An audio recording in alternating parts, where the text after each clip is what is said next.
So hi, my name is Jolly Biggs. I am co-chair of the Yarn Worship Team. I am on the ancestral and stolen homelands of the Salagretti and Swanee Native peoples. It is a pleasure and an honor to be here with you today. I would like to ask my co-host or co-chair to introduce herself as well. Of course. My name is Camila. I use she, her pronouns, and I am on the stolen and ancestral lands of the Lenape peoples in Manhattan. So happy to be with all of you today. Absolutely. It is wonderful together, virtually or in person. We are building community and people have come. You have come. You responded to the call. So before moving any more forward this service, two things need to be acknowledged. One, Camila and I did briefly by acknowledging that we are on stolen, native, ancestral, sacred homelands of First Nation and Indigenous peoples. We so often forget and take for granted the ancestors, the lands in which we inhabit and claim as our own, and don't recognize that these lands are not ours. And so I invite you to pause for a moment to remember the land on which you reside is stolen ancestral and sacred land, and to research the land in which you are on. You can do so by going to land nativeland.ca. The link is in the chat. The other piece that needs to be acknowledged today is that this service is one that is heavy. We have done our best to bring in some of the very raw, very emotional elements of mental health, but also to bring in some of the playful spirit of self-care that we do also so often forget. And with that, I thank you again for being here in this service. And at this moment, I'm going to introduce our special guest, the Reverend Barbara Myers. Barbara, welcome. We are so happy. We are so happy to have you here with us. Thank you. I'm happy to be here, honored to be here with you. My name's the Reverend Barbara Myers. My pronouns are she and her. I am a Unitarian Universalist community minister with a mental health ministry based in Fremont, California, which is on the ancestral lands of the Ohlone people. I'm the assistant director of the Life Reaching Across to Life Peer Support Mental Health Center.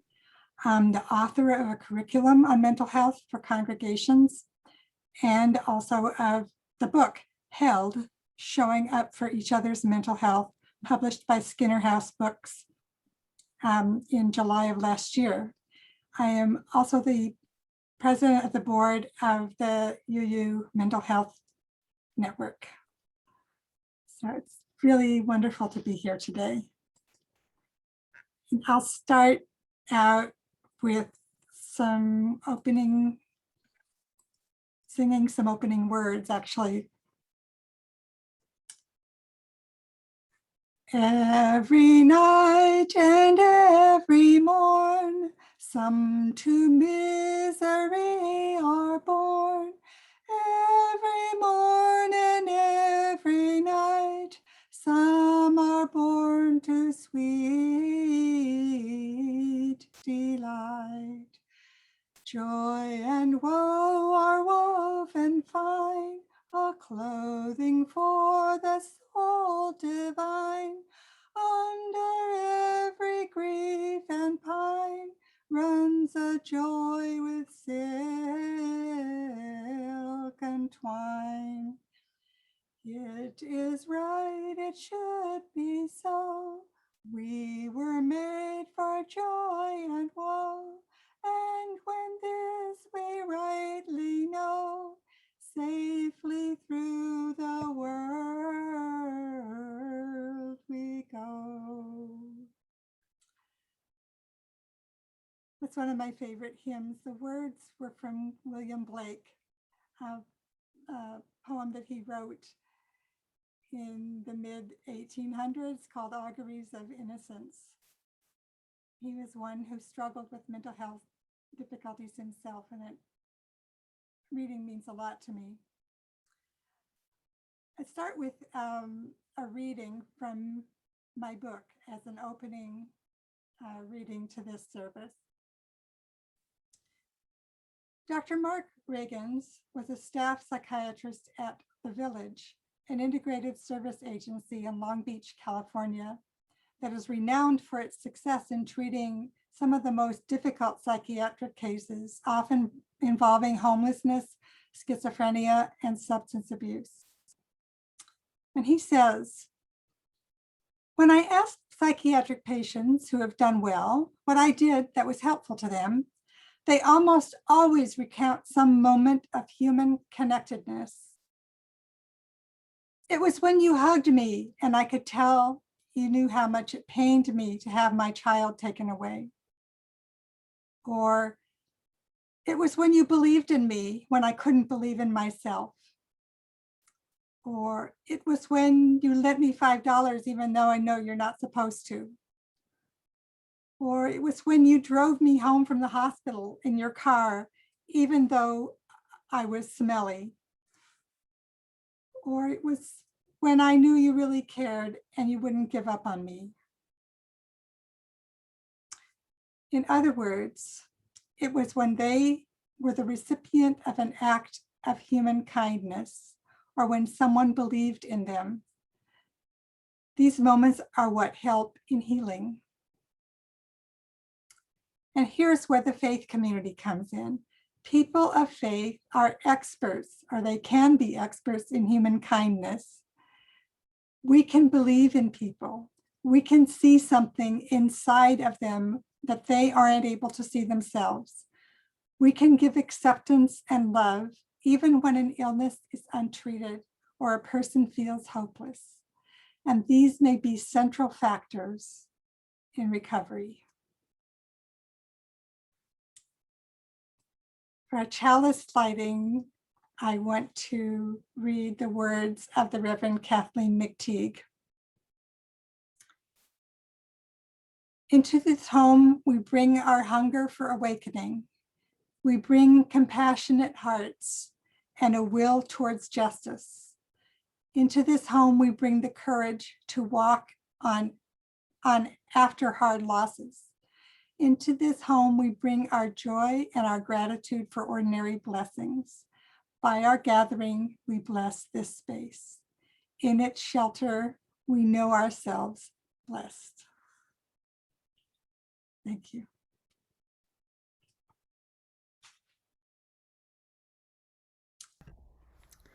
For our opening hymn today, I will be teaching a few lines at a time. Please sing back in your own space and you can stay muted. The opening hymn is When I Am Frightened. So I put the lyrics in the chat. There we go. So, when I am frightened, will you reassure me? And you sing back.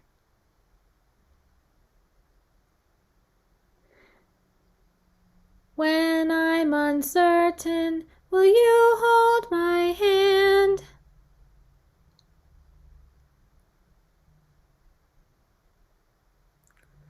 Will you be strong for me? Sing to me quietly.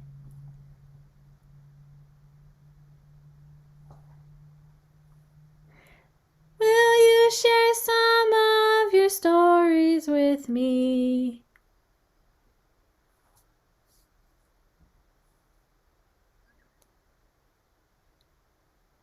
And then I think we have a video.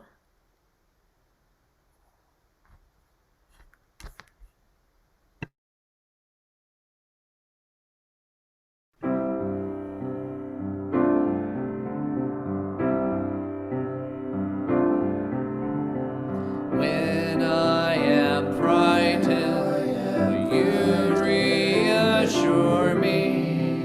When I'm uncertain, will you hold my hand? Will you be strong for me? Sing to me quietly. Will you share some of your stories with me? If you will show me compassion,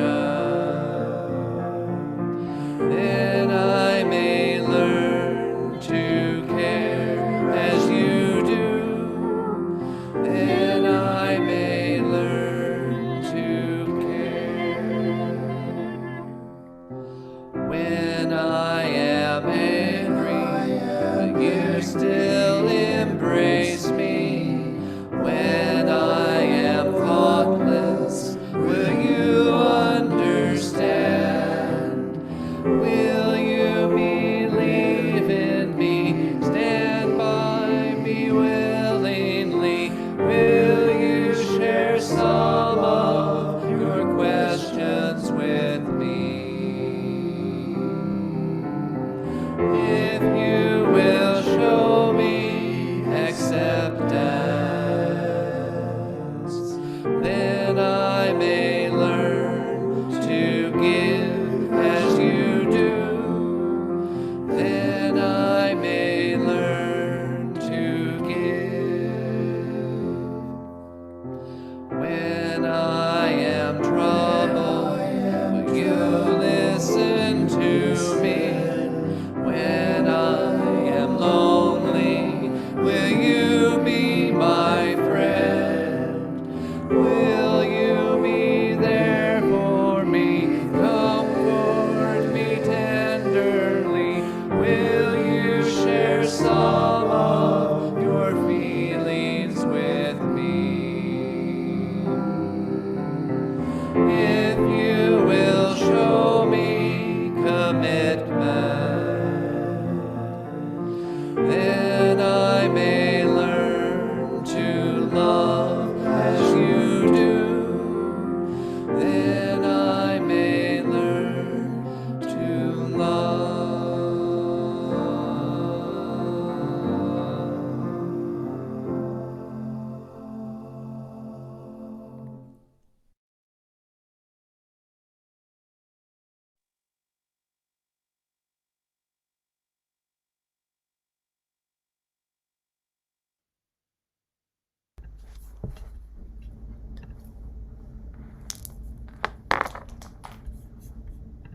And now is the time for our story for all ages. This is We Are the Shepherds by Erica Hewitt. Jesus was a teacher long ago of love and compassion. When Jesus spoke to his followers, it was often about how to share more, love more, and forgive more.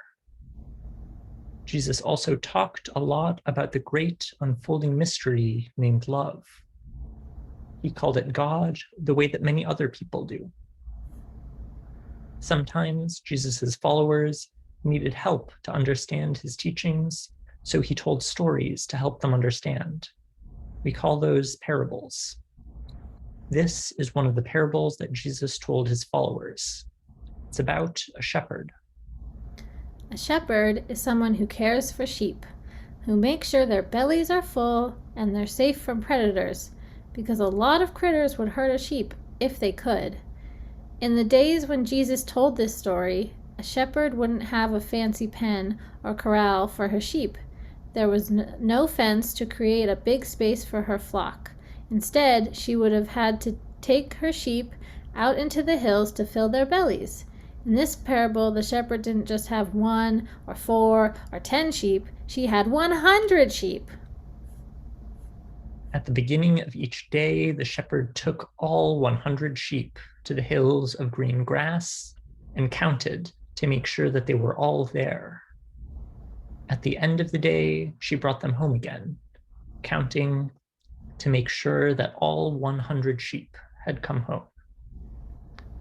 The shepherd came home one night and counted her sheep and saw only 99 instead of 100. She counted again to make sure, and then again, and even though it was cold and dark and there were critters in the hills that might hurt a shepherd too, she left the 99 sheep who were safe at home and went out to find the lost sheep who was in danger. When Jesus told his parable to his followers, he was trying to tell them two things. First, that the great unfolding mystery that we call love, and that some call God, loves each of us so much that love will always, always go to those who are left behind or in danger. Second, we understand ourselves to be part of the great unfolding mystery called love. Most of us who are Unitarian Universalist want to be like that great unfolding mystery. We want to be love's partner and its helper. That means we are the shepherd. When everyone else is safe, we're called to notice the few who are in danger and to go out into the cold and dark to be with them. Love does not rest and wait. Love in the form of the shepherd leaves comfort behind to be a helper.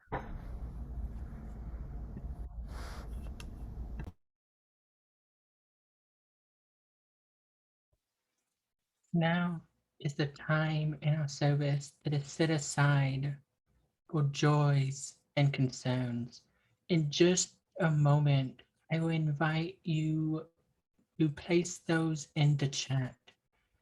Post your joys and then your concerns, and I will do my best to read each one into this gathered community. And so I invite you to place in the chat any profound joy or great milestone in your life that you would like to make known to this gathered and beloved community.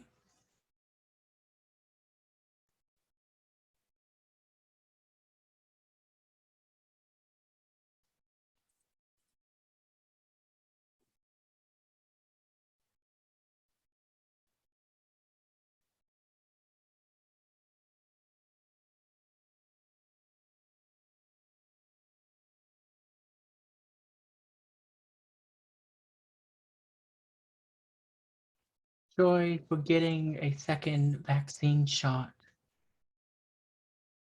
Also sorrow for a grandmother who broke her hip this morning and needs surgery. Joy for a husband who has been able to see their grandchildren for the first time since vaccination. Excited for getting back into the yawn community. Another joy for a second vaccine shot on Tuesday. A concern for a wife who is having embryo implanted on Friday and may or may not take it. Our fellowship at Olympic UU in Port Angeles, Washington, is hosting the Red Road to DC Totem Pole Journey this Tuesday. A great honor as our state is home to many Native American tribes. Getting through Mother's Day with the help of a friend, a joy that we made a 2-year mark past a suicide attempt. Such a wonderful joy to share. Taking the first steps in long-term disability to help recover from PTSD I developed right before the pandemic. Again, such a joy to be a part of mental health journeys. A concern for a skid knee when they hit pretty hard running.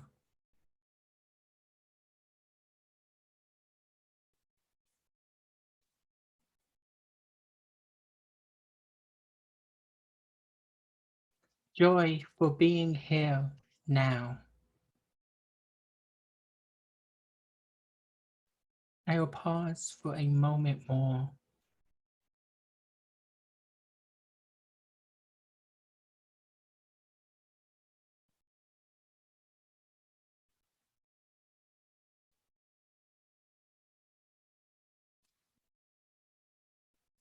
Seeing no more in this moment, we hold all of these joys, these sorrows, these milestones and accomplishments in our hearts, and we recognize those that are too vulnerable, too precious, too raw, or too new to share in this moment.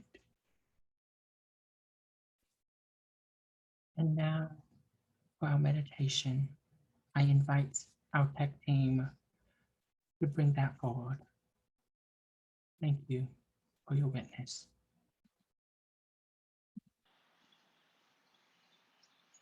Meditation on Broken Hearts by Thomas Rhodes. Let us enter into a time of meditation, contemplation, and prayer. Feel the earth beneath you now as it supports you. Feel the love of this community as it surrounds and enfolds you. Feel the breath, your breath, as it flows in and out of your body. Listen to your heartbeat. Listen to your heart. And how is it with your heart? Does your heart feel whole, shielded by intellect, cocooned by reason, closed to feeling? Or is it broken, fragile to the touch, brimming with pain or loss?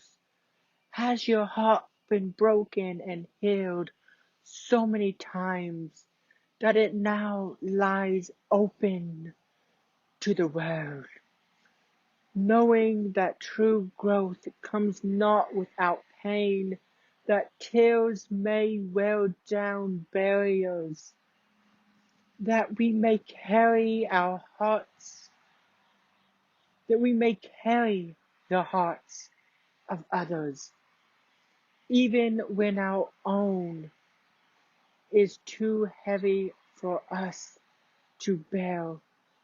None of us, not one, has an unblemished heart, for such perfection can only be found in death. And we who are alive still have so much hurt to heal.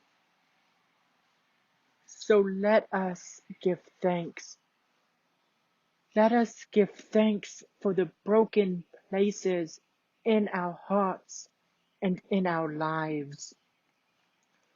For it is only through such brokenness that we may truly touch one another, and only through touching one another that the world may be healed. Let us give thanks for the brokenness that we share.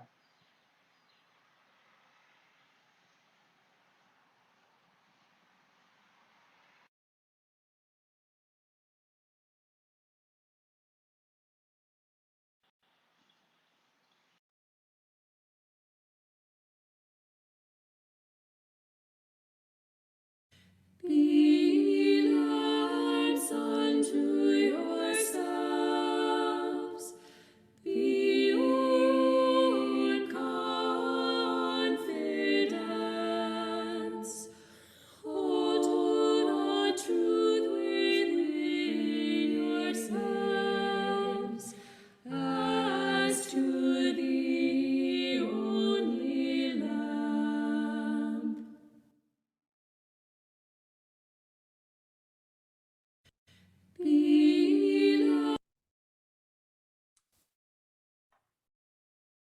Hello. This is Barbara, and we're talking now this service about mental health because it's Mental Health Month, and I'm greatly honored to be part of this presentation at the Young Adult Network. Give you a little bit about my own story. That's a picture of me in 1978 with my then 10-day-old daughter, Carol. Not too long after that picture was taken, I suffered a very severe postpartum depression. I was suicidal, and I was hospitalized because it was a dangerous situation. It was a shattering experience for me to be hospitalized. I didn't want to be anything like those people who were in the hospital with me. I felt like I was a damaged human being. And even though I was one of the lucky ones who was helped with psychotherapy and drug therapy, and I was able to go back to my job, and at that point I was a software engineer. I was working for IBM. But I felt I was very unhappy with myself. I felt like I was a damaged human being. And I continued like this for 8 years, actually.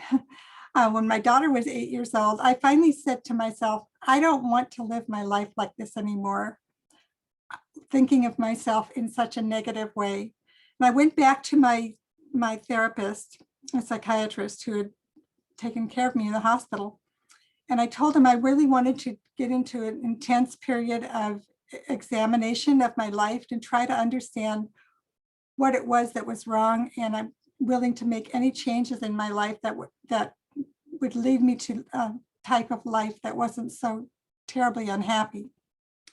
And so I entered into this, and he was, excellent psychotherapist, and, challenged me when I needed to be challenged and that kind of thing. One of the things he asked me at one point was, what are you doing for yourself spiritually? And I said, nothing, because at that time I wasn't doing anything. And he said, well, would you like to learn how to meditate? And the first thing that entered my mind when he said that was, what? Sit around and do nothing? How is that going to help anything? But I had promised myself that I would do whatever he suggested because I was so determined to make a change in my life. So he gave me a book on meditation, and I went home and I sat down sometimes for 5 minutes, sometimes for 10 minutes or more. And after, it was literally the only time that I wasn't rushing from one thing to another. And after about 2 or 3 weeks, I went back to see him, and I told him, I don't know where it came from, but I'm happy. And I'll never forget what he said. He pointed at me and he said, it came from you. And that was such a revelation to me. It was like my head was, the whole way of looking at things was different from that moment. I realized he's true. There is something sacred and precious that's within me, and that's within each human being. And that's where happiness comes from. And I had a spiritual experience as a result of this rebirth and or this change in my way of looking at things. In fact, I was hospitalized again and put back in the psychiatric ward because I was doing strange things. And but this time it was totally different. All of the other patients were all God's children, like me. And it was sort of I can count this as being a rebirth and a way of eventually finding my life's purpose and changing my career. I retired from IBM and went to seminary and became a minister. And my ministry, I was determined was going to focus on mental health issues. So I need the next, here we go. So one of the things that I tell congregations in my ministry is what they can do that's important. in helping other people. And one of the first things that people need to have, in fact, Dr. Mark Reagan's, the person I gave that story about earlier, says that the first step in recovery is hope. That's when you have some idea that maybe it's possible for you to get better. And we may need to hold that hope for someone else if they don't see it. I'll tell you a story. This is from the first time I was hospitalized. My doctor said he could help me, and I thought, he just tell that to everyone. And my family thought that hopeful that I was going to get better. And I said, they're better off without me. And another patient came into my office, my room, and she sat down and said, I came here 3 weeks ago and I was really very ill. And I feel so much better now. That doctors really helped me, and I'm ready to go home. And I want you to know that you can get better too. And that was the first time that I thought maybe there's hope for me, with the beginning of my recovery. One of the things that I've learned, and as a minister, is how important presence is. Presence is a sacred gift. What it is active listening to someone without judgment, validating their feelings, even if you don't agree with what they're saying, validating the fact that they're having feelings, and not giving them advice, just being there, being a presence. When I was on my way to being a minister, I was in a internship in a congregation, and there was a woman who I had met, and I was only there for a couple of weeks, and I had met this one woman. I knew she was having some really serious anxiety problems, and she came up to me one Sunday where people were bustling around before the service, getting ready, and she was frantic. I'm so anxious. Can you please help me? And I was thinking, oh my gosh, what can I do? And so I suggested that she and I go into another room. So we went into a room where there was no one else. It was the library. And I closed the door and I sat down and I was holding her hand and I was thinking, what can I possibly do? You know, I can't think of anything to tell her. I'm just, you know, I'm going to fail as a minister if I can't think of anything to tell her to do. And so we sat there silently with me thinking those thoughts. And after a couple of minutes, she turned to me and she said, I feel so much better just being here with you. Ah, what a lesson for me. It was my human presence that made a difference. It was my sitting there and caring for her and wanting to be with her. That's what made a difference in her life. And I just want you to know that your presence, your human presence, even if you don't say anything, and even if you're just there for somebody, is a precious, sacred gift that you can give. I'll tell you another story that, you know, many times I've talked to congregations, and a lot of times I tell my own story, not because it's so incredibly special, but because I know that it makes it safe for other people to be able to admit it to themselves or admit it or their family members or whatever. And what I do at the end of the service is ask people to rise in body or spirit if they or a loved one of theirs is living with a mental health problem. And every time I've done this, and this is many times now, somewhere around 80 to 100% of the people will stand up. And they all look around and can't believe how many people are standing up. This is the biggest stigma buster of mental health problem that I have discovered. And we're going to try a little version of that in a couple of minutes here with the group that's gathered here, and a Zoom level version of this.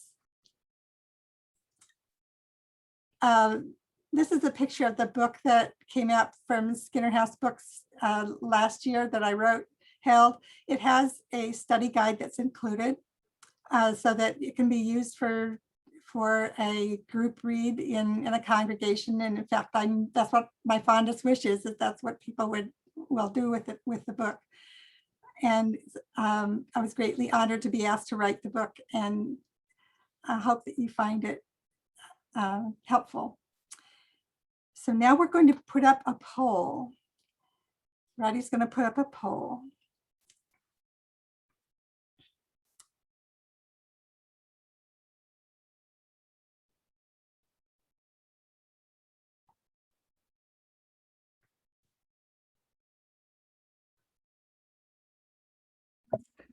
Mila, if you can let me know when you have voted.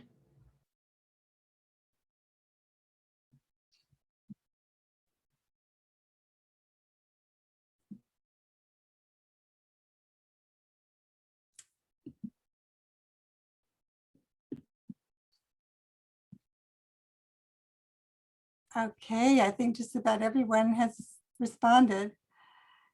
So you can see the answers here. Looks like 7 people live with a difficulty. Some have a loved one. Some have both they and their loved one live with it, and 7% no. That's very typical of the kind of things that I see. So most of the people that you see in church are there suffering, many of them suffering silently. So you just know that whatever you do to be kind and caring of other people is going to be helping everybody.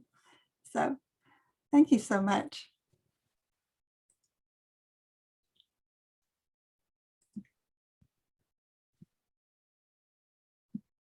Be lamps unto yourselves. Be your confidence.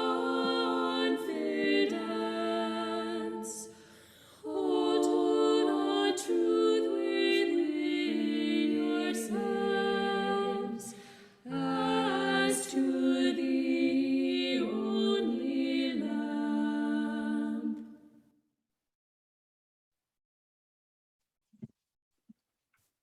Hello again.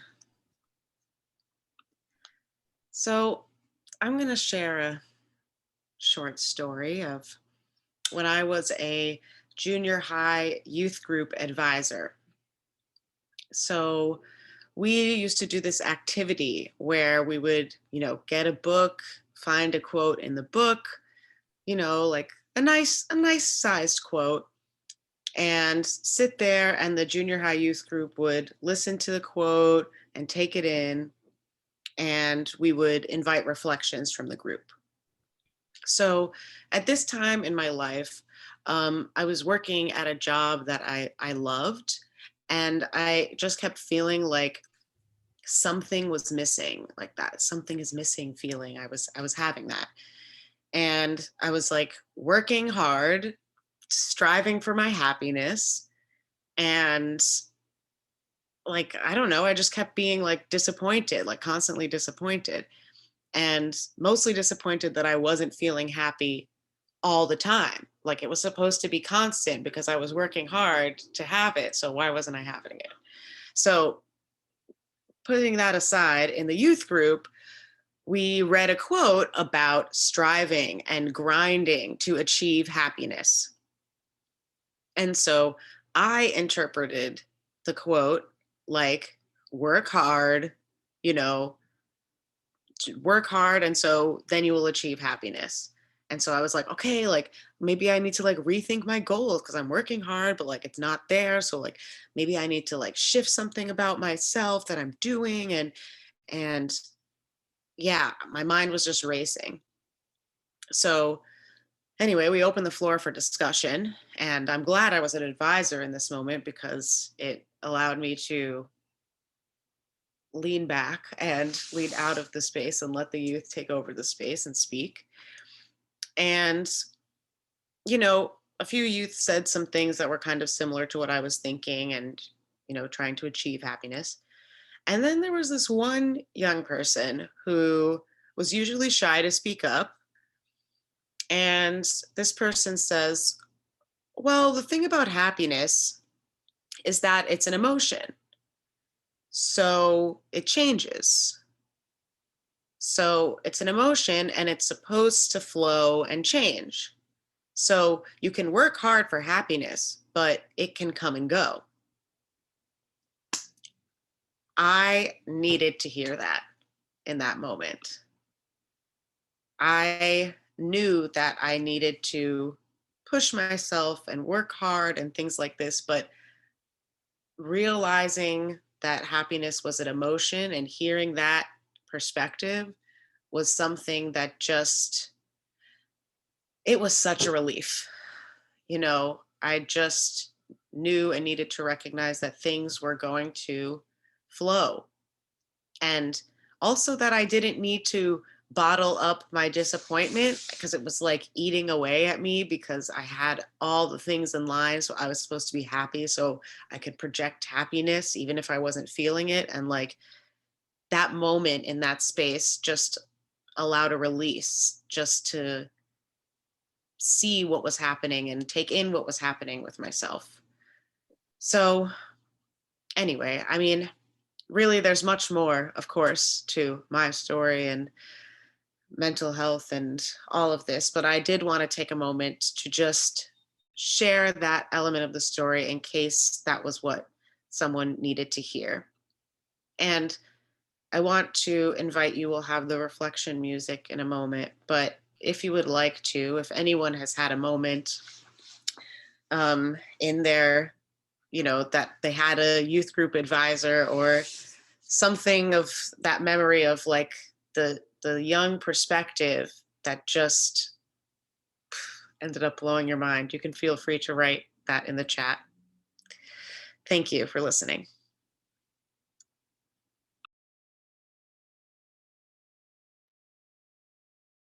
Be lords unto yourselves. Be own confidence.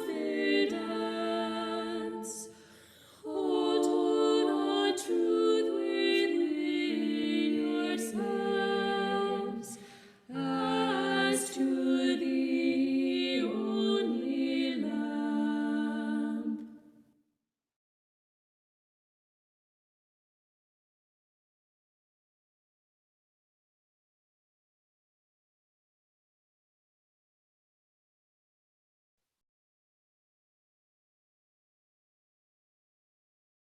I have tried to forget much of my adolescence, as I did not always have the ideal childhood.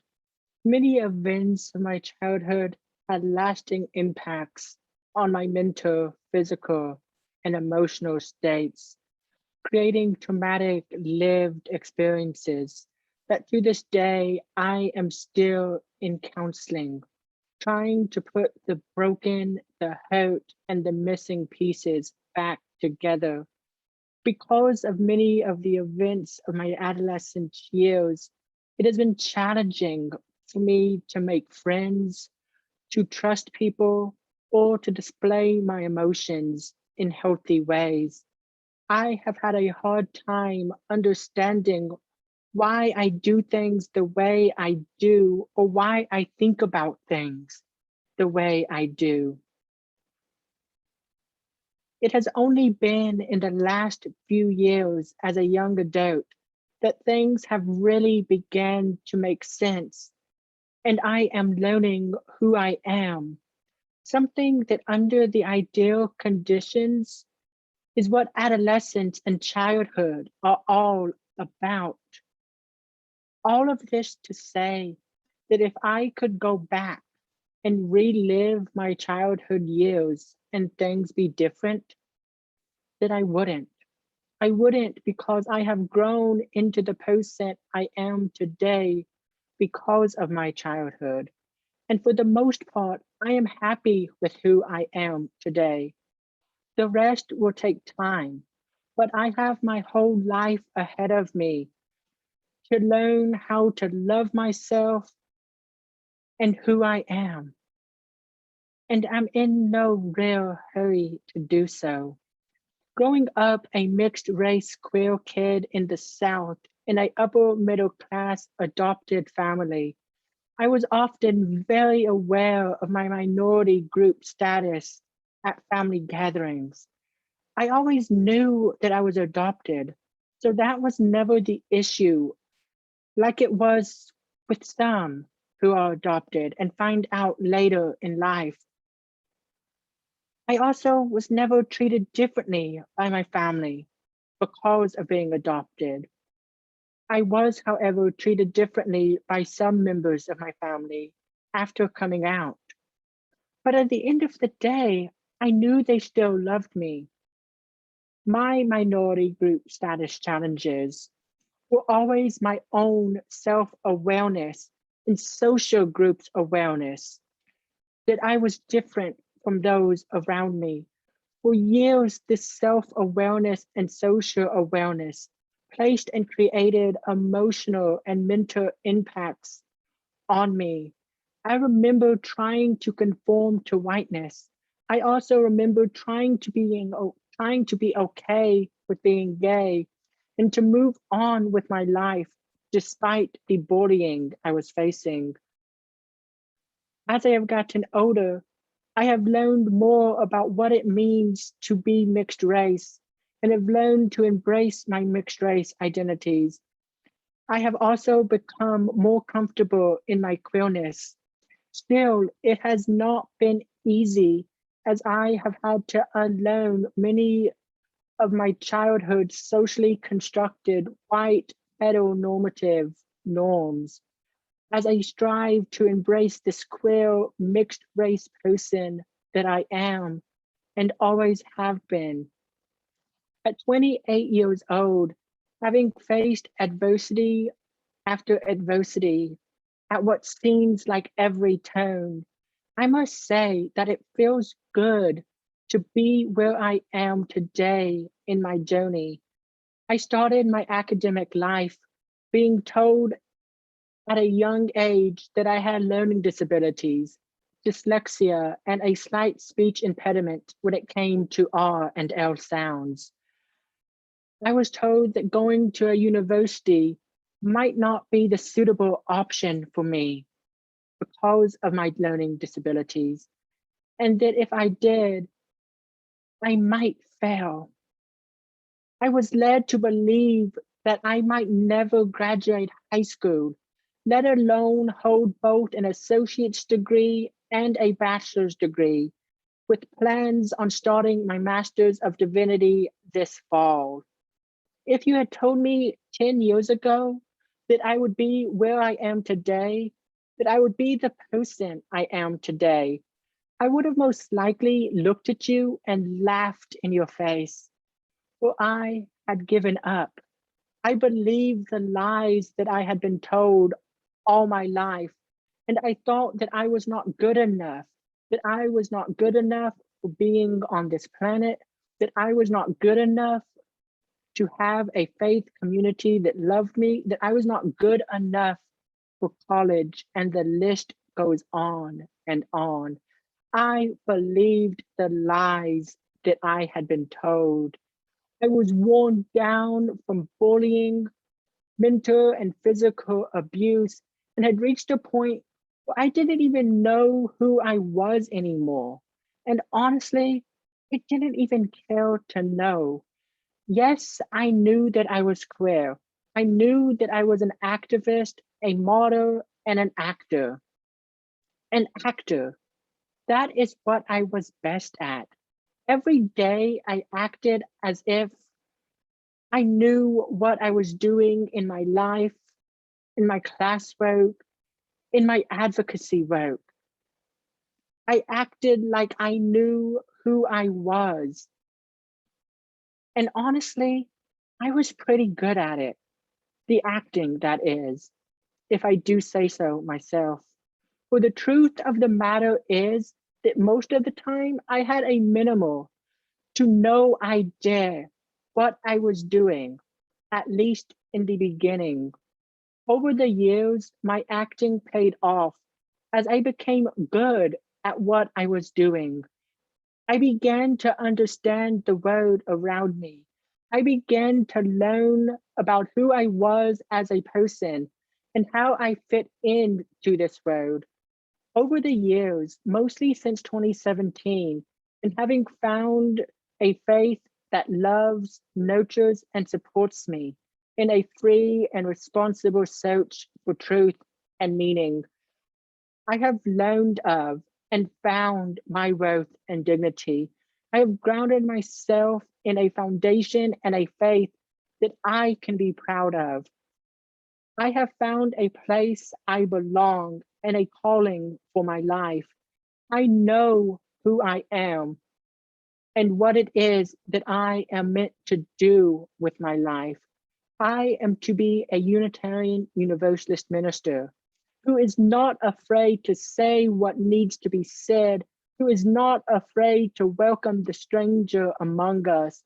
I am to bear profound and pathetic witness to all, for all, who exist and have been pushed to the margins as I serve the divine with love, grace, and humility. Thank you.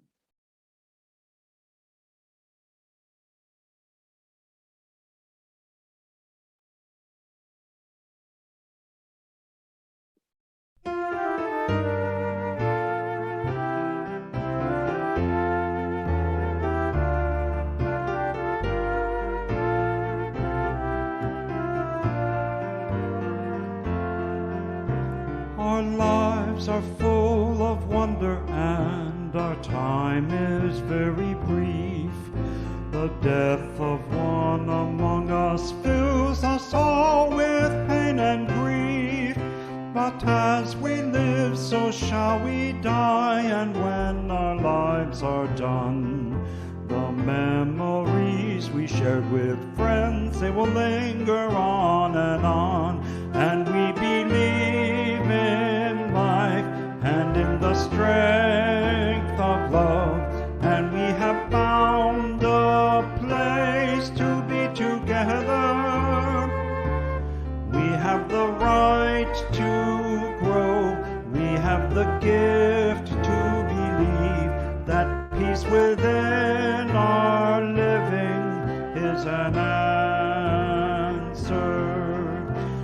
We seek elusive answers to the questions of this life. We seek to put an end to all the waste of human strife. We search for truth, equality, and blessed peace of mind. And then we come together here to make sense of what we find. And we believe in life and in the strength of love. And we have found a joy being together. And in our search for peace, maybe we'll finally see, even to question truly is an answer.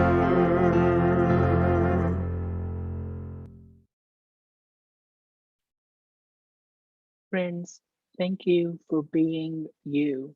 Thank you for being in this service.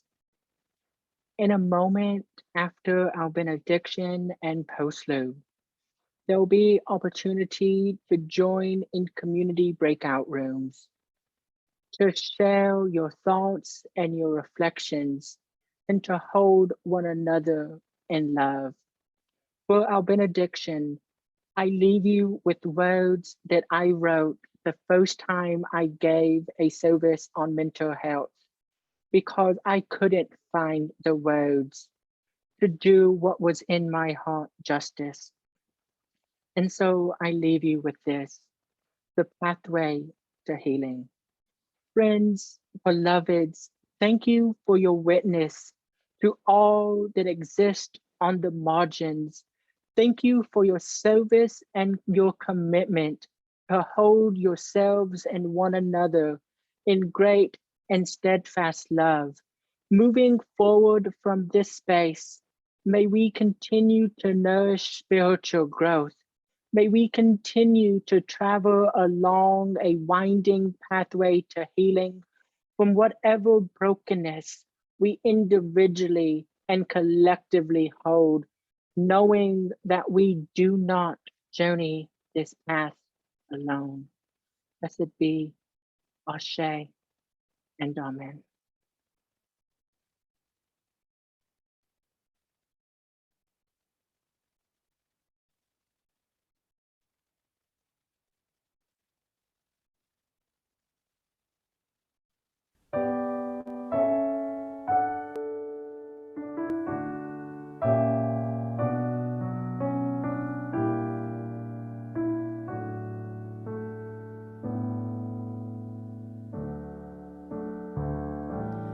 We have spent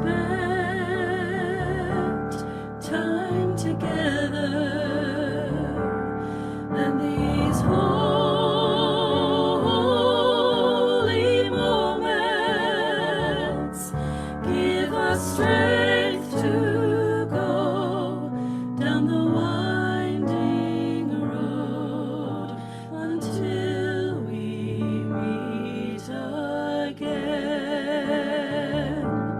We have spent time together, and these holy moments give us strength to go down the winding road until we meet again. And my prayer for you is a peace that's true until we meet again.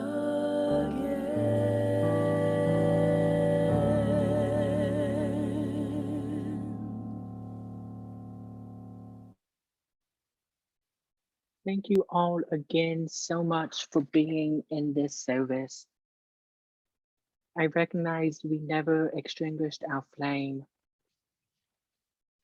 So now it is done, but may its light continue on in your heart and in the hearts of those you love forever and ever. Amen. And blessed be. The breakout rooms are now open. So if you have the latest version of Zoom, you will be able to place yourself in one of those rooms. If you are not able to or need assistance, please do let one of us know, and we will be more than happy to place you in one.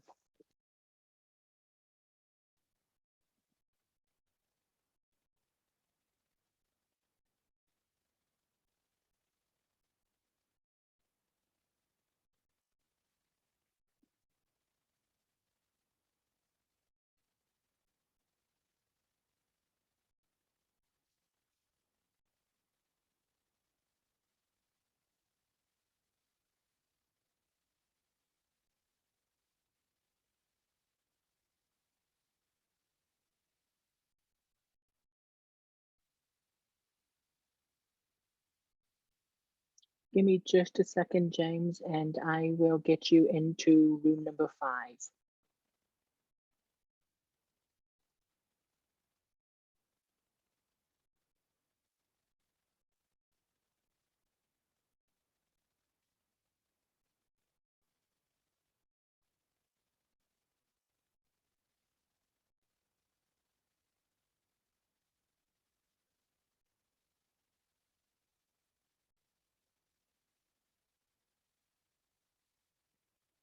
Carol, I'm going to put you in room number 5 as well.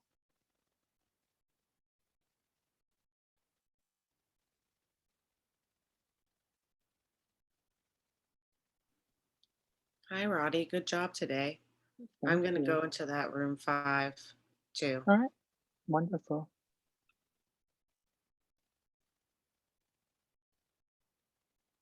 Yes, Sam, you are more than welcome to head into one of the rooms, or if you need to head out, you can do that as well. Yeah, I think I'll probably head out now. All right, Great sounds great. service. Thank you so much. Thanks.